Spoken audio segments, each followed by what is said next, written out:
오늘 제목은 하나님을 의지하고 용감히 행하라라는 말씀을 같이 나누겠습니다. 여러분, 사람이 아니라 하나님을 바라봐야 합니다. 하나님을 바라볼 때 우리는 정말 모든 삶을 이겨낼 수가 있죠. 여러분, 심리학자들은요, 일본은 외로움의 나라요, 한국은 스트레스의 나라다, 이렇게 표현을 하기도 합니다. 여러분, 일본은 외로움 때문에 많은 나이 드신 분들이 홀로 이렇게 고독사 하시는 분들이 많다고 그래요. 요즘 한국도 마찬가지로 많이 늘어나고 있지만, 우리 한국 사람들은 스트레스 때문에 많은 병들을 갖게 됩니다. 여러분, 스트레스를 다른 말은 괴로움입니다. 여러분, 그런데 외로움이 사실 괴로움보다 더 위험합니다. 외로움은 만나고 싶은 사람을 만나지 못하는 거고, 괴로움은 만나기 싫은 사람을 만나서 생기는 것이라고 할 수가 있겠죠. 오늘 저와 여러분, 우리를 너무도 사랑하시는 하나님을 만나러 이 자리에 오신 저와 여러분은 외로움을 가지고 있거나 스트레스, 괴로움을 가지고 있거나 이런 것들을 모두 주님 앞에 내려놓으시고 하나님과 함께 외로움을 해결하시고 하나님과 함께 그 괴로움을 이겨내시는 저와 여러분 되시길 간절히 부탁을 드리겠습니다. 여러분, 우리는 살아가면서 참 사방이 꽉 막힌 그러한 답답함을 느낍니다. 경제적인 어려움, 또한 자녀 걱정, 풀리지 않는 여러 가지 건강 문제, 참 고민하며 밤을 새기도 하죠. 이 문제를 어떻게 해야 되나, 이 문제를 참 내가 힘으로 해결할 수 없는데, 일단 이런 무력감이 우리를 짓누르기도 합니다. 오늘 본문의 다윗도 사실 주변에 꽉 막힌 이 적들에게 둘러싸여서 어떻게 해야 될지 큰 위기를 만난 것을 볼 수가 있습니다. 그렇지만 다윗은 절망하지 않습니다. 하나님을 바라봅니다. 오늘 말씀을 통해서 우리가 낙심하는 자리에서, 낙심이 되는 자리에서 어떻게 일어설 수 있는가를 함께 은혜를 나누고자 합니다.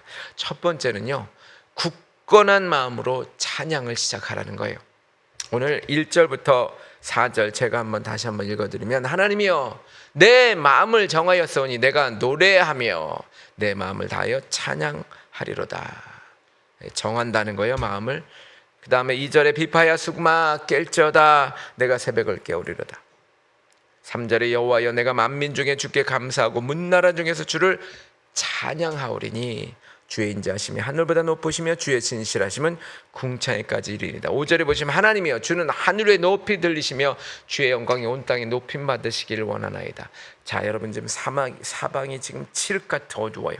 뒤덮인 밤이었어요. 그런 밤이었습니다. 그런데 칼을 든 원수들이 숨소리조차 내지 못하게 지금 숨통을 조여오는 그러한 같은 지금 광야에 있습니다. 시인은 지금 외롭고 두렵고 어두운 밤에 지금 어려움을 당하고 있습니다. 그런데 지금 이 다윗이죠, 수금과 비파를 끌어안습니다. 동시에 두 개를 다 할 수는 없겠지만 아마 그날은 비파를 가지고 있었는지도 모르겠습니다.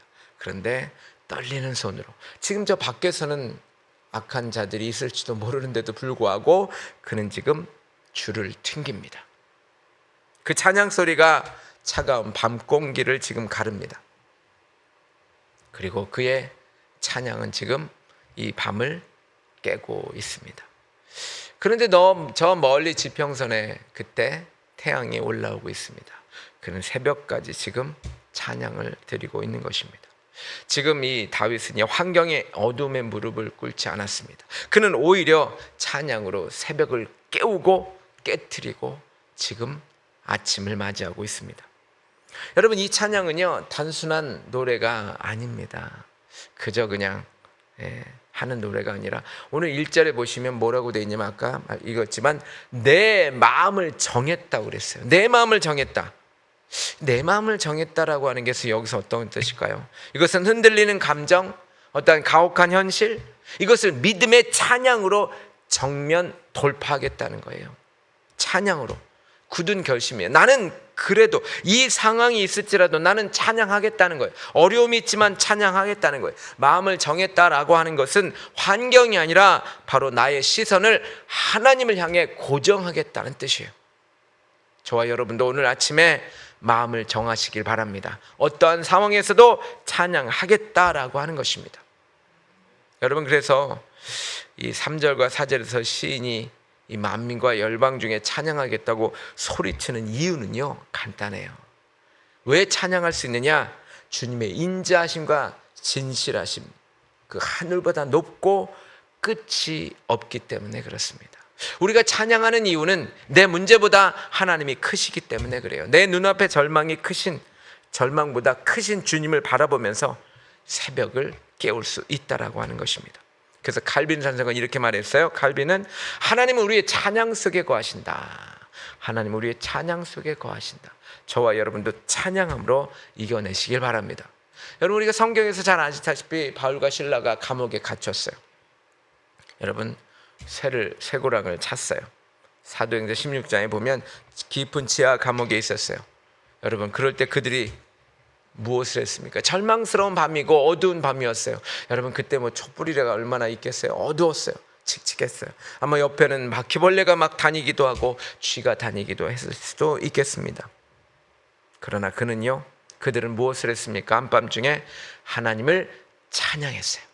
절망 중에 찬양했어요. 그때 무슨 일이 일어났어요? 감옥문이 열리면서 기적이 일어났어요. 그들의 쇠고랑도 다 떨어져 나갔어요. 결국 환경을 뛰어넘는 찬양이 기적을 일으켰던 것입니다. 이것은 여러분 그때 시대만 있을까요? 아니에요. 여러분, 우리의 일상도 비슷합니다.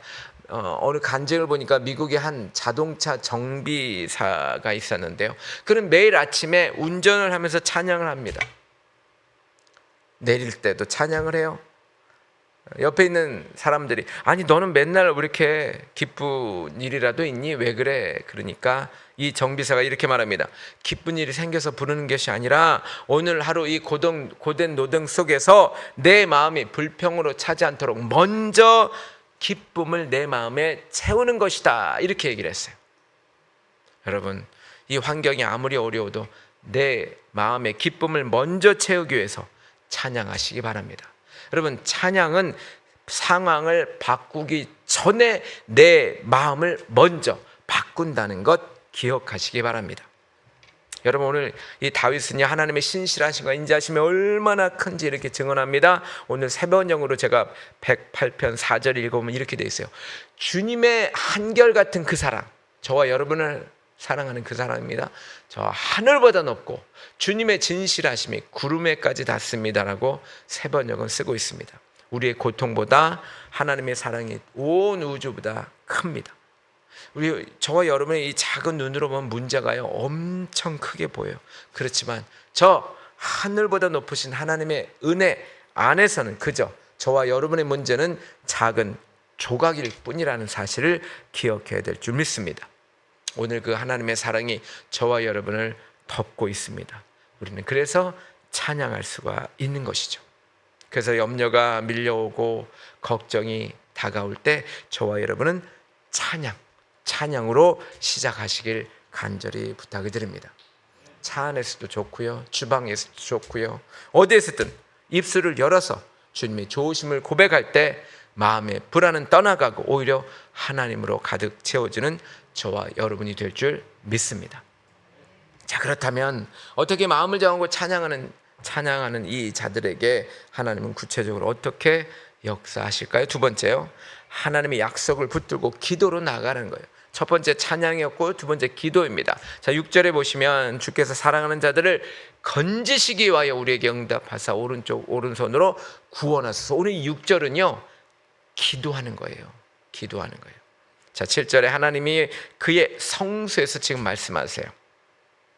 8절 9절은 제가 계속해서 설명해 드릴게요. 자, 주의 사랑하는 자를 건지소서 이렇게 지금 말하는데요, 부르짖는 기도예요. 지금 6절에서는요. 자, 그래서 7절에서 9절을 통해서 내가 하나님이 온 천하의 만물의 주권자라는 것을 오늘 말하고 있는 것입니다.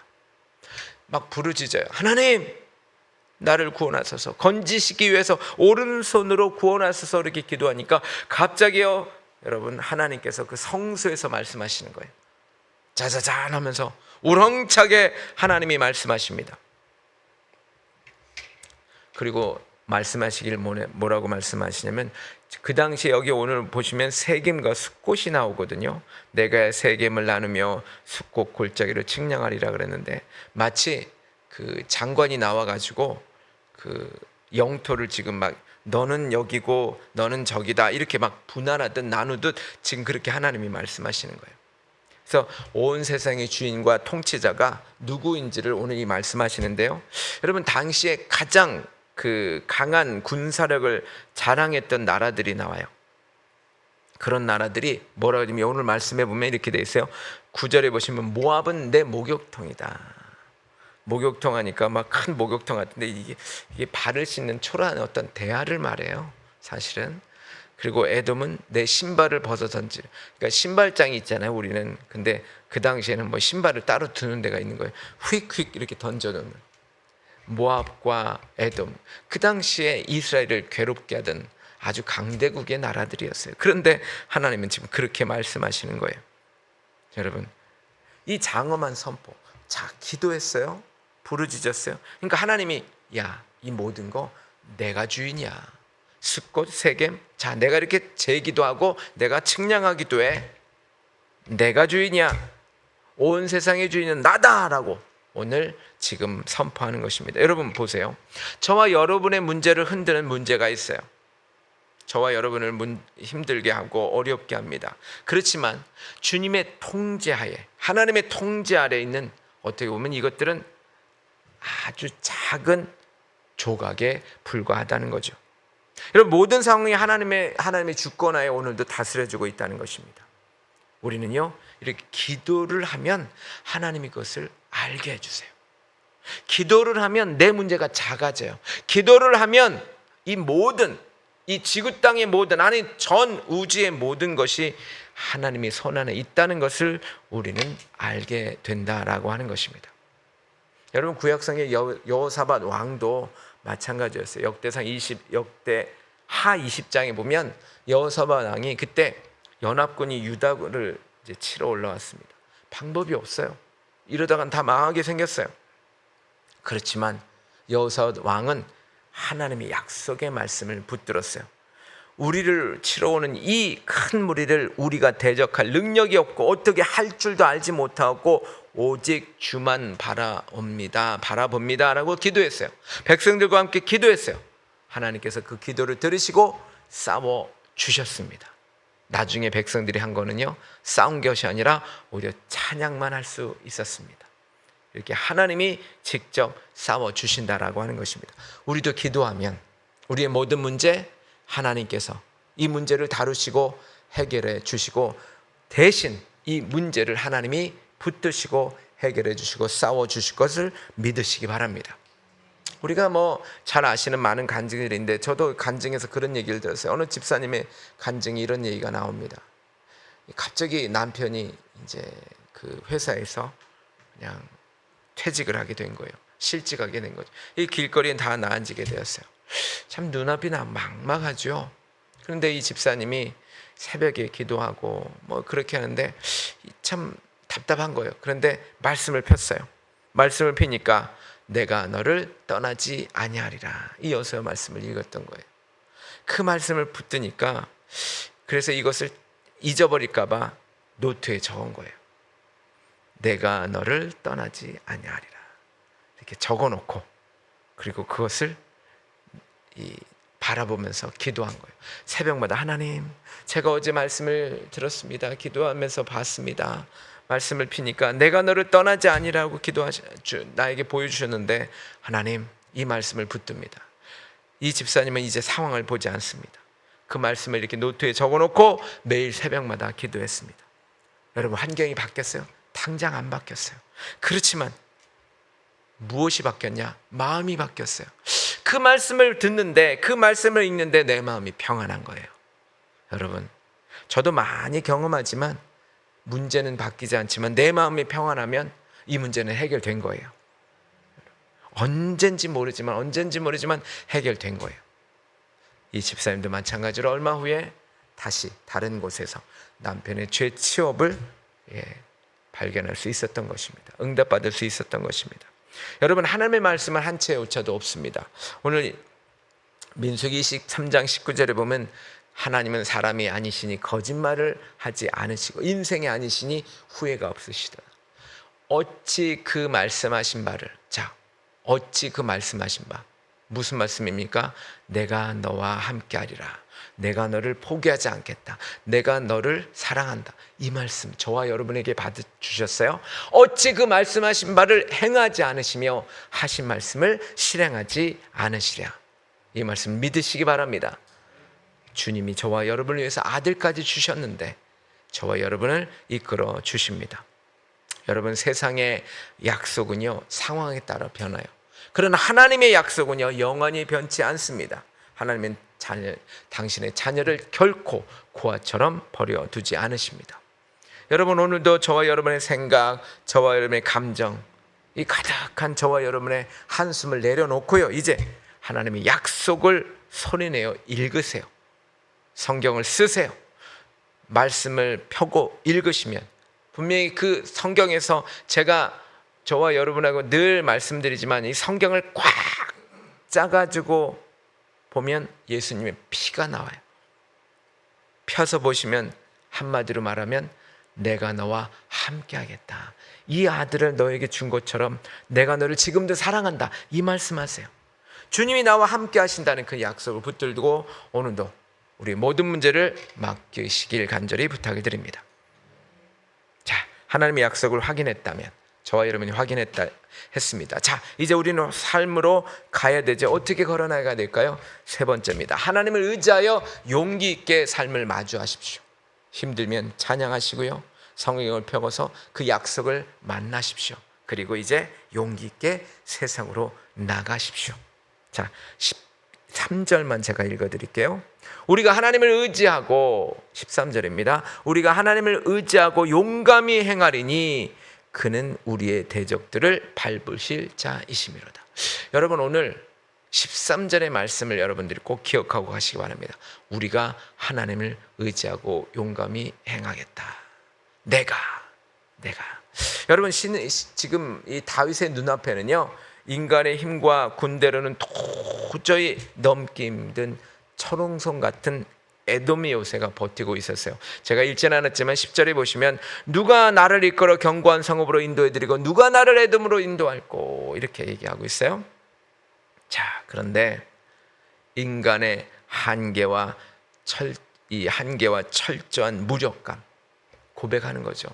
누가 저 에돔성을 파괴할 것인가? 누가 하겠어? 못하겠다는 거죠. 내 힘으로는 저 단단한 현실의 성벽 도저히 무너뜨릴 수 없다는 거죠.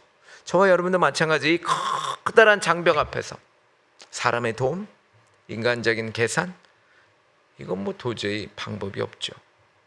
그래서 12절에서 뭐라고 그랬냐면 사람의 구원은 헛되다 라고 솔직하게 시인해요. 이게 저와 여러분이에요. 사람의 구원은 헛되다. 사람의 능력은 헛되다. 그런데 여러분, 13절에 금방 읽었던 저와 여러분 믿음의 반전이 일어나죠. 시인은 그 저 거대한 성벽을 바라보면서 낙담했어요? 아니에요. 시인이 하시는 하나님을 여러분 바라보면서 용감히 행하겠다는 거예요. 문제가 있지만 용감히 행하겠다는 거예요. 우리가 하나님을 의지하고 용감히 행하겠다. 자, 성벽은 저렇게 단단히 있어요. 그렇지만 나는 하나님을 의지해서 나아가겠다. 이것은 내 능력이 아니라 오로지 하나님의 능력을 내 힘으로 삼아서 앞으로 전진하겠다는 믿음의 도약이죠. 저와 여러분 하나님을 신뢰하면서 용기 내어서 한 걸음 걸을 때 우리의 힘으로 해결할 수 없었던 대적, 난제, 문제, 걱정, 이런 것들 하나님의 주권 아래 온전히 다스려지게 될 줄 믿습니다. 우리는 가만히 있는 성도가 아니에요. 찬양하고 기도하고 주님을 믿고 나가는 거예요. 방에 앉아서 그냥 고민하는 사람들이 아닙니다. 여러분, 내 앞에 대적을 짓밟으시고 승리를 완성하는 분은 오직 하나님이십니다. 여러분, 제자 베드로가 무리를 걸을 때 주님을 바라보면서 걸을 때는 여러분 잘 걸었어요. 그렇지만 주님을 바라보지 않고 아래를 바라봤을 때는 그가 물속으로 들어갈 수밖에 없었어요. 여러분, 이 모든 모든 문제, 모든 어둠을 해결하실 수 있고 다스릴 수 있는 분은 하나님이십니다. 우리가 하나님을 바라보면 거친 파도 위도 걸어갈 수 있습니다. 그래서 우리가 용기를 낼 수 있는 근거는요, 오직 주님께 있어요. 아까 집사님이 마찬가지였지만 오늘 1절 9절에 다시 한번 읽어봅시다. 내가 내게 명령한 것이 아니냐, 강하고 담대하라, 두려워하지 말며 놀라지 말라, 내가 어디로 가든지 내 하나님 여호와가 너와 함께하느니라. 이 말씀을 붙들고 오늘도 힘차게 일어나셔서 걸어가시길 간절히 부탁을 드립니다. 그래요, 내 능력은 보잘것없어요. 내 의지는 약해요. 그러나 내 안에 계신 성령 하나님은 저와 여러분들을 이끌어 주십니다. 그분은 강하십니다. 여러분, 주님이 이미 저와 여러분 죄와 사망의 권세를 이겼어요. 우리는 두려워할 필요가 없습니다. 저와 여러분 마주해야 될 참 힘든 일들이 오늘 우리 앞에 있죠. 또한 사람도 있죠. 피하고 싶은 상황이 있습니다. 그러나 도망치지 마십시오. 이 문제에서 도망치지 마십시오. 주님이 내 뒤에 계신다, 주님이 내 뒤에 뒷배가 되신다라고 하는 믿음을 가지고 당당하게 믿음의 첫발, 오늘 하루의 시작을 하실 간절히 부탁을 드립니다. 그렇습니다. 결론입니다. 주님이 오늘도 함께 하십니다. 여러분 오늘도 우리를 주님이 늘 따뜻하게 안아주시고요, 우리를 아낌없이 사랑해 주신다는 사실, 그 은혜를 오늘도 우리는 믿고 가야 될 줄 믿습니다. 그 하나님이 신실하게 역사하십니다. 자, 다시 한번 세 가지만 생각하고 마치겠습니다. 첫 번째, 찬양으로 아침을 여십시오. 힘들면 찬양부터 하십시오. 아시는 찬양, 어떠한 찬양도 좋아요. 여러분 찬양할 때 불안과 염려는 물러갑니다. 하나님을 높이는 찬양을 입술로 고백하면 마음의 평안이 먼저 생깁니다. 두 번째는요, 말씀을 붙들고 기도하십시오. 여러분, 내 감정, 내 형편 의지하지 마십시오. 내 감정이 이끌어가지 마십시오. 내 형편에 붙들리지 마십시오. 변치 않는 하나님의 약속을 의지해서 기도할 때 하나님께서 저와 여러분과 함께 친히 일하여 주십니다. 그리고 믿음으로 담대하게 걸어가십시오. 하나님을 의지할 때 인생의 장애물들, 가로막는 여러 가지 문제들 친히 주님께서 밟아주십니다. 그리고 함께 승리를 맛보게 하여 줄 줄 믿습니다. 오늘도 하나님과 동행하면서 그 주님의 구원하심, 매일매일 그 해결하심을 경험하는 복된 성도들이 되시기를 간절히 부탁을 드리겠습니다. 기도하죠. 아버지 하나님, 이 새벽 피곤하고 지친 몸으로 주님 앞에 나왔습니다. 내 상황과 형편이 아무리 어둡고 힘들지라도 낙심하기보다 마음을 정하여 먼저 주님을 찬양하게 하여 주시옵소서. 오늘 우리가 마음을 정합니다. 오늘 나는 찬양으로 시작할 것이다. 아버지 하나님, 온 세상이 주인이신 하나님의 약속을 붙들고 기도할 때 세상이 줄 수 없는 평안을 우리 마음에 가득 채워 주시옵소서. 내 힘과 능력은 부족하지만 나를 위해 세상을 이기신 하나님을 의지하여 오늘 하루도 삶의 현장에서 용기 있게 믿음으로 걸어가게 하여 주옵소서. 오늘 주님을 손잡고 나갈 때 하나님 복된 날이 되게 하여 주옵소서. 예수님의 이름으로 기도합나이다. 아멘.